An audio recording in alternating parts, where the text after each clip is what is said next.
कोल्हापूर येथील miss clerk हॉस्टेलमध्ये आपण एकत्र झालेले आहोत। या ठिकाणी जिथे आम्ही उभे आहोत तिथे आताच या शिलान्यास लोकार्पण झाला आहे।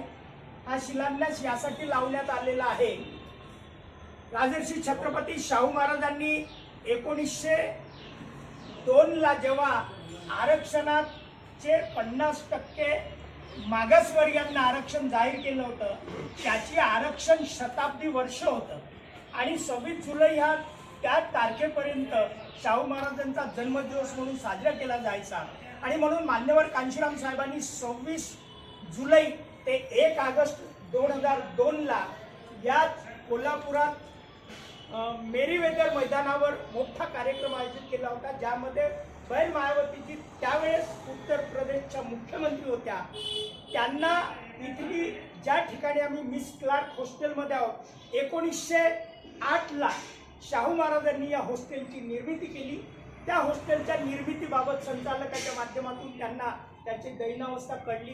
स्वतः कांशीरामजी आणि मायावतीजी इथं त्यांनी भेट दिली आणि त्यांनी पाहिलं की याची जी काही दैनावस्था आहे ते महाराष्ट्र शासनाची जबाबदारी आहे की याला थोडंसं व्यवस्थित करावं, परंतु तरीही त्या उत्तर प्रदेशच्या मुख्यमंत्री असल्या तरी त्यांनी 10 लाखाची इथं घोषणा केली आणि त्या म्हणाल्या की मी जाण्याच्या पूर्वी मी तुम्हाला 10 लाखाची व्यवस्था करीन। आणि आश्चर्य असं की लखनौमध्ये त्यांचं सरकार चालत होतं, परंतु त्यांनी 26 जुलैला 25 ला संध्याकाळी 5 वाजता घोषणा केली आणि 26 जुलैला त्या कार्यक्रमामध्ये संचालकांच्या हातात त्यांनी 10 लाखाचा धनादेश दिला। हे विशेष असं की त्यांनी तिथल्या चीफ सेक्रेटरीला फोन करून बोलावलं। आणि काही पलीकडे गोष्ट की शाहू महाराजांची जे काही वर्ष होतं, शताब्दी वर्ष होतं, ते इथे आपण साजरे करत आहोत, तर लखनौला काय, म्हणून लखनौच्या विद्यापीठ आरोग्य विद्यापीठ जे स्थापन केलं त्याचा शिलान्यास इथं केला आणि विमानांनी ती शिला लखनौला घेऊन गेले। म्हणजे इतकं मोठं महान कार्य आणि शाहू महाराजांच्या वसतिगृहाला इथं भेट देण्याची आम्हाला संधी मिळाली, त्याबद्दल मी इथल्या आयोजकांच्या आणि विशेषतः त्याचे संचालक सर काय नाव म्हटलं, सुधाकर विनकरी सर हे भेटले, आम्ही त्यांचे धन्यवाद देतो बहुजन समाज पार्टीच्या वतीने। आणि आतमध्ये यावं कारण आतमध्ये इथं संचालक मंडळी सर्व मंडळीला आम्ही नागपूरवरून आलेलो आहोत आणि आजच्या त्या कार्यक्रमाला थोडासा उशीर झाला आम्हाला। या बसा ठिकाणी संचालक मंडळी, त्यावेळेस मी नागपूरला पोस्ट लिहिली आणि त्या आमच्याकडे जे डिटेल आहेत ती इथली जी संचालक मंडळी त्यावेळेस उपस्थित होती आणि त्यांच्या हातात त्यांनी धनादेश दिला, त्यांचे नावही आहेत। आणि बहीण जे आल्या होत्या तेव्हा त्यावेळेस कारण सिटिंग सीएम होत्या एका राज्याच्या, म्हणून इथले कलेक्टर आणि इथले त्यावेळेसचे SP यांनी त्यांचं स्वागतही केलं होतं, हे विशेष। आणि अचानक काय झालं की त्यावेळेस डेप्टी प्रेसिडेंट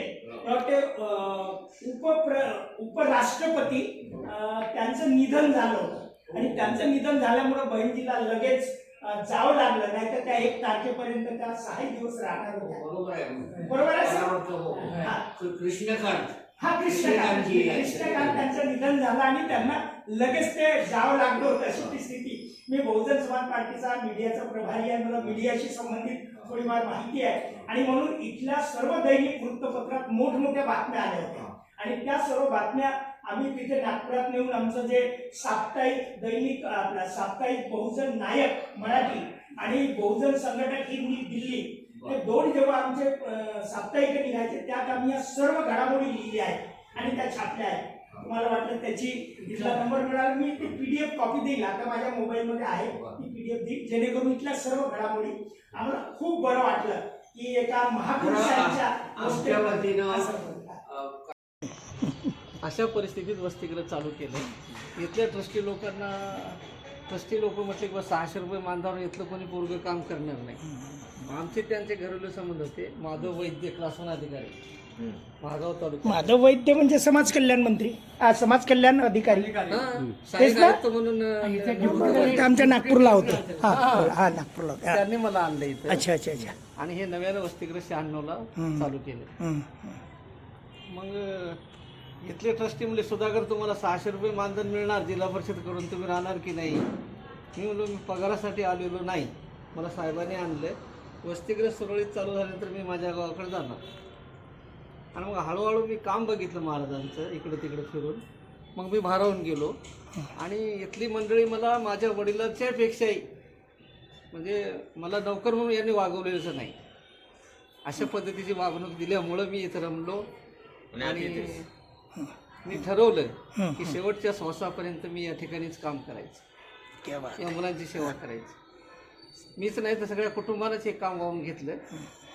तर शासनाकडे माझी एवढीच विनंती आहे की महाराष्ट्राचे अनुदानित मागासवर्गीय वसतिगृह आहेत, या लोकांना सरकार मानधन देते, पुढील भविष्याचं काहीच नाही. आपल्या विदर्भात एक मन आहे, हरभरे खाल्ले हात धुतले. मी घरी गेल्यानंतर माझं काहीच नाही ना, मला पेन्शन नाही, काहीच नाही. तर आमच्या कर्मचाऱ्याकडे महाराष्ट्र शासनानं लक्ष दिलंच पाहिजे. शिपायाची काय होणार श्रेणी दिली पाहिजे पुढील भविष्यासाठी.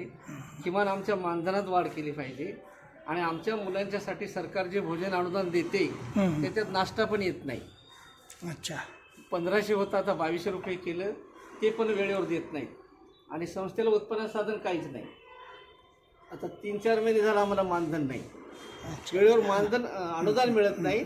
मग ट्रस्टी मान्यवरच्याकडून काही पैसे घेऊन मी हे बाजार सगळा करत असतो, कारण भोजन खर्च तरी थांबवता येत नाही. मग हे मान्यवर जे आहेत तुमच्या आपल्या समोर जे दिसतात ते मला कमी पडू देत नाही मुलांच्यासाठी.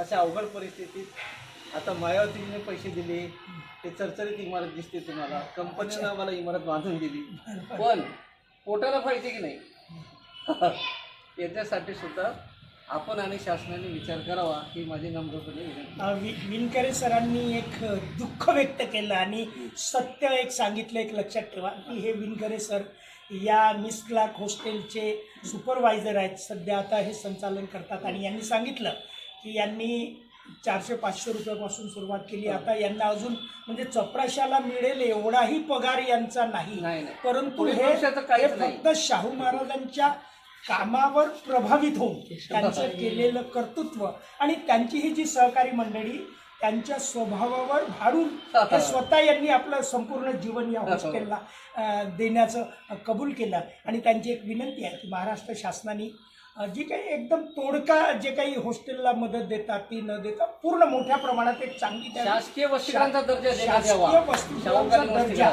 म्हणजे शाहूंनी सरकारी मान्यता वसतिगृहांना शासकीय वसतिगृहाचा दर्जा देण्यात यावा. कारण ही स्वतः मंडळी चालवते. शासन जेव्हा स्वतः हॉस्टेल चालवते त्यांना संपूर्ण 1-1 लाख रुपये पगारवाले कर्मचारी तिथं ठेवतात आणि हेही मंडळी स्वतःच्या त्या विद्यार्थ्यांच्याच भल्यासाठी जे हॉस्टेल चालवते हे 24 तास राबतात.